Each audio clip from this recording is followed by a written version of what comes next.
अमरीकी सदर Donald Trump ने ईरान पर बड़े हमलों को गैर ज़रूरी करार दिया है और कहा है कि ईरान के साथ तनाज़े के खात्मे के लिए मुज़ाकरात जारी हैं। अब देखते हैं कि क्या होता है।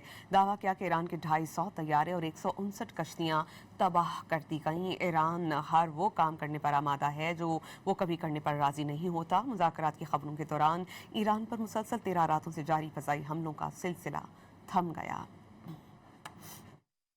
अमरीकी सदर डोनाल्ड ट्रंप ने ईरान पर बड़े हमलों को गैर ज़रूरी करार दिया है और कहा है कि ईरान के साथ तनाज़े के खात्मे के लिए मुज़ाकरात जारी हैं। अब देखते हैं कि क्या होता है।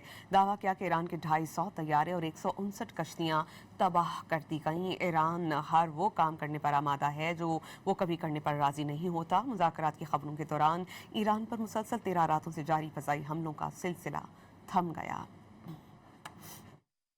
अमरीकी सदर डोनाल्ड ट्रंप ने ईरान पर बड़े हमलों को गैर ज़रूरी करार दिया है और कहा है कि ईरान के साथ तनाज़े के खात्मे के लिए मुज़ाकरात जारी हैं। अब देखते हैं कि क्या होता है। दावा किया कि ईरान के 250 तैयारे और 159 कश्तियाँ तबाह कर दी गईं। ईरान हर वो काम करने पर आमादा है जो वो कभी करने पर राज़ी नहीं होता। मुज़ाकरात की खबरों के दौरान ईरान पर मुसलसल 13 रातों से जारी फ़ज़ाई हमलों का सिलसिला थम गया।